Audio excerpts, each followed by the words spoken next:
jumping into conference tournaments and getting close to the playoffs, ever closer, and kind of looking forward to how this kind of materializes. Yeah, it's an interesting time of the year, and you know, we talked about how it was last week. I think we used the PGA term of it was moving day. Yeah. This is moving week because a lot of teams that are on the proverbial tournament bubble need to win to keep their seasons alive.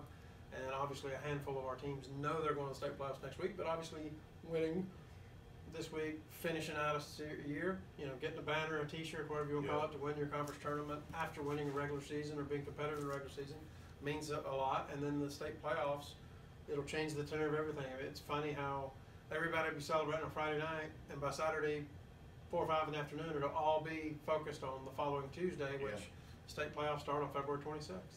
Definitely. Of course, we had a few of our conference tournaments begin last night. I think of the boys, we saw Ashbrook, Hunter Huss. They'll meet again for the 3rd time this Part year. 3. But they split. Yep. Hunter Huss currently has the rim, which that's a neat story. I really, I mean, you know, it was a good job you tracking that down and getting stuff. And I guess we had a video. You can check it out. Particularly if you're a Huss fan, I imagine if you're an Ashbrook fan, not so much. But interesting, you know, and given the nature of that rivalry, a fitting example. In fact, speaking of the rim, and I'll speak this from a Huss perspective, I remember way back when Chris Lang was at Huss years ago, we had a picture in the Gazette, a portrait of him holding a rim that he broke. So it's kind of a neat, I think it was a dunk. I don't think it was an Ashbrook game, but it was the year Ashbrook was really good. I believe it was when George Leach was at Olympic, and Olympic was Olympic, Ashbrook and Huss were kind of in the old Mega 7 4A conference back in the late 1990s. Nice. And then you also have Kings Mountain and Crest going at it same night, and I've already seen some Crest guys and some Kings Mountain guys on Facebook saying, "Hey, it's going to be a packed gym. Get there early." So I'm curious to see what it goes. They really had their way with North Gaston, and North Gaston had been playing as good as anybody in the league until last night when they got beat, and now they're squarely on the tournament bubble to see what happens. And that would have been the case for Crest because 2 teams, 4 or 5 matchup, you expect a competitive matchup. Both were 12 and 12. I mean, they're right there on that fault line of do they make it or don't they make it for next week's state playoffs. But you know, big win for Scooter Lawrence in his first year as Crest coach, and obviously their program is trending favorably, particularly after last year's that they were 3 and 18 or 3 and 19. They really struggled a year ago, but this year obviously market improvement, and I'm sure a lot to work with a lot of young players that presumably will come back and help build that program. Certainly. And then we saw South Point win the rubber match with East Gaston last night, basically beating them for the 2nd time in just a matter of days. They'll get a rematch with Shelby and probably one of the better finishes of the season over there in Belmont from last week. Yeah, obviously a lot of competitive matchups, and it you know, it's kind of like, you know, you talk about in the colleges and the NBA ranks. I mean, a lot of times the records don't mean anything because a certain team matches up really well. Their style of play matches up well with the style of play of another team in ways that you don't first see it happen. I mean, look no further than the Big South Conference this year. Exactly. I mean, Huss finished 2nd, so that makes some sense that if Kings Mountain was going to suffer a defeat, it would be at Huss. On the girls' side, Kings Mountain's only loss against Burns, who's not out of the tournament and on the tournament bubble. I mean, but it just speaks to how Burns obviously had a good matchup that night against Kings Mountain and found a way to win, and they're a young team that's progressing for the future as well. And speaking of that, before I step into the girls' side, of course, you have South Fork 2A and Southern Piedmont 1A getting started tonight. Speaking of Big South 3A girls, you had Forest View beating Burns in overtime. They get a 3rd crack at the Kings Mountain girls, who I think they downed Crest last night. Whoever came out of that Burns Forest View matchup, you kind of thought that they had a chance to at least make Kings Mountain have to work for that 2nd round win. Sure, and that'll take place on 7:30 roughly tomorrow night, Wednesday in Kings Mountain. Right, and Ashbrook did what it had to do against Hunter Huss. They get a 3rd crack at North Gaston. Interesting matchup. Indeed, North Gaston basically won the previous matchup. I think it was last week. Earned the 2nd spot in Big South 3A. will Summer Schloss play for Ashbrook? That is probably the biggest question that's kind of on everybody's mind. She's kind of nursing a knee injury. Will that limit her? Will she be able to play? And do they even wait even more to get her prepared for the 26th in the state playoffs? And all those are valid questions. And, you know, Juan Smith's had a really good program over there. And, I mean, Ashbrook's a tough out if they're a whole team, whomever they may meet in the playoffs. Right. And Southwestern 2A is basically, at least for us, is mainly Shelby. Yeah. Although the story that I had the good fortune to go to Gardweb's basketball homecoming and meet with Artis Gilmore, but ran into former RS Central coach Ken Hines, and I'm like, what in the world happened? RS Central swept East Rutherford emphatically last Friday, which kind of got the attention of everybody in that league. So it'll be curious to see what does happen in that Southwestern 2A conference tournament that is again tonight, Tuesday, and Wednesday semifinal matchups, and the finals right now scheduled for Friday at Shelby. Yeah, not to mention East Gaston, which I'm still wondering exactly what to think about them. Their coach is pretty solid, and she has them kind of materializing and meshing in a great way at the right time. But the question is it too little, too late? Yeah.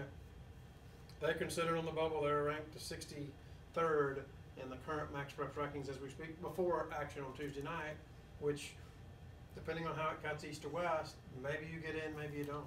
Yeah, and speaking of that, you might as well just go ahead and step right into it.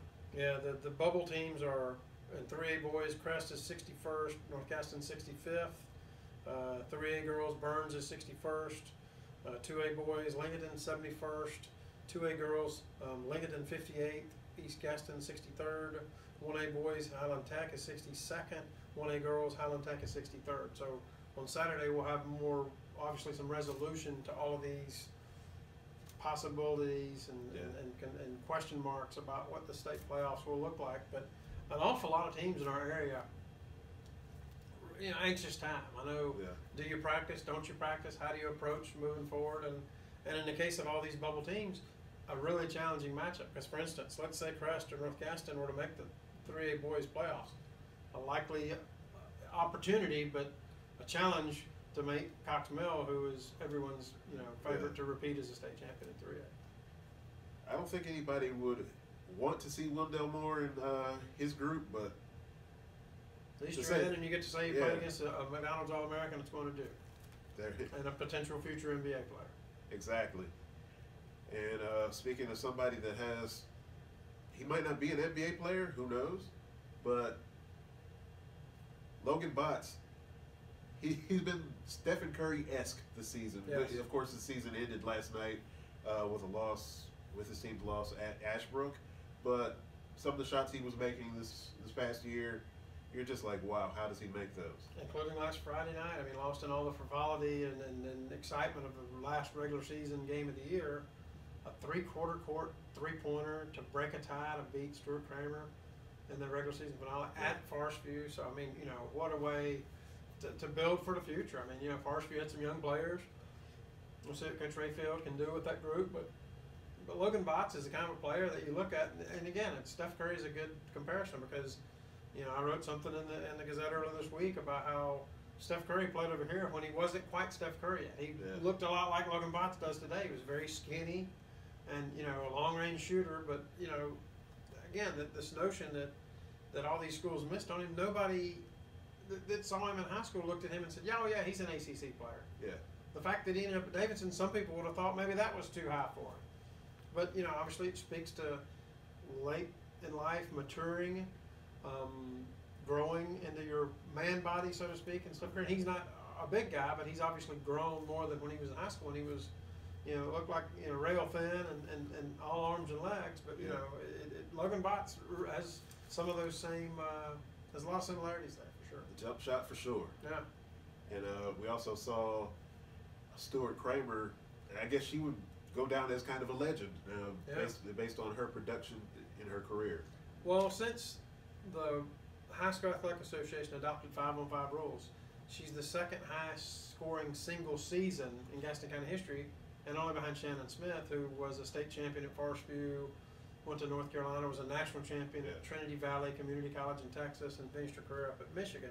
So pretty select company there for Carly Womack. And again, interesting, she had Kramer up by about 12 points in the first half last night, and North Gaston just double teamed her and just said, we're just not going to let you beat us. She still scored 33 points, but you know, what a fantastic, I think she ended up with 807 points for the season, 1,300 points for her career. I mean, unbelievable finish for a girl who's going to Limestone to pitch and play softball. Yeah, she's actually about to step into her better season now. Yeah. As tough her it top is, sport, so to speak. as tough as it is to believe. And the irony was, during that game last night, North Gaston Spencer Britton became her school's all-time leading scorer, passing another one of our national champions. Chastity Friday graduated at North Gaston in '91, was a national champion at Lewisburg, and later played at Mississippi State. Later became the basketball coach, girls basketball coach at Highland Tech. Yeah. So, but she passed Chastity Friday by 1 point, heading into Wednesday semifinals.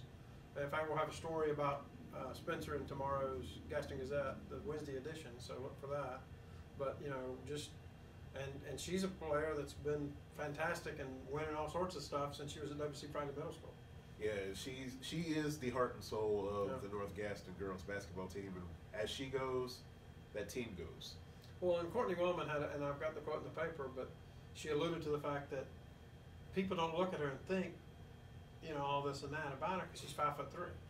But I think Courtney Wellman's quote to me was, she leads us in every single stat on our team. Yes. I mean, and she mentioned the fact that for a second-year head coach, it's pretty comforting to know that your plays are going to be run, that you lose a lot of anxiety as a coach when you know, okay, Spencer, this is the play on run, and know that it'll be run. That doesn't mean it's always going to work, but you've got a lot of comfort in having a point guard of that ability and leadership and success for multiple years.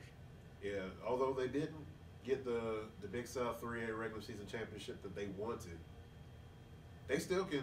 Yeah, and when they won the last tournament title they won when she was a freshman, they knocked off previously unbeaten Ashbrook. Could we see a redo of that? And they got to get by Ashbrook on Wednesday, and then they might have that chance against Kings Mountain. Of course, I'm like you. I think Farsview is going to give Kings Mountain some fits. Oh yeah. But we'll see how that works in those semifinals tomorrow night on Wednesday. Yasmin Love and Kinsley Dunlap are two underrated talents. And probably more so Kinsley Dunlap than Yasmin Love in terms of being underrated. But Kinsley Dunlap is about as lethal from three as as any girl in this area is. Yeah. And speaking of girls basketball, we got a team trying for a state championship this weekend. You've written some stories about their players, but talk about Gaston Day and how, you know, again, we've fallen in that trap recent years because their boys have been so good that's the only basketball program. The Gaston Day has quietly built a really good girls basketball program, and they're in the Final Four heading into Friday. Yeah, they take on the O'Neill School, the #2 team in the two-way bracket of the independent school circuit. And it's going to be a tough challenge, but I'm eager to see exactly how they pull it together and see maybe if they can advance to the final. Well, the cliche that you often hear coaches say, and we hear it all the time, is you want to play your best basketball in February and March. Gaston Day absolutely fits that description. Yeah. And here we are in the last official weekend in February, and they'll have an opportunity with 2 more wins to claim a state title, which they've won a few in their past. Right. They've got a track record in the history of state titles in groupings. They won in the 70s, and they won some about 12 years ago. In fact, the irony, and I'm speaking of the Currys, I wrote that in the story. I remember watching Steph Curry's team lose in their state final after Gaston Day girls team with Nisha and Keisha Long, and their father Bobby Long was a coach, win a state title for Gaston Day. They won, I believe, 2 or 3 in a row, but they were a really solid program in the early 2000s. Exactly. And Zaria Clark, Olivia King, they as dynamic a duo as you'll find in the area as well.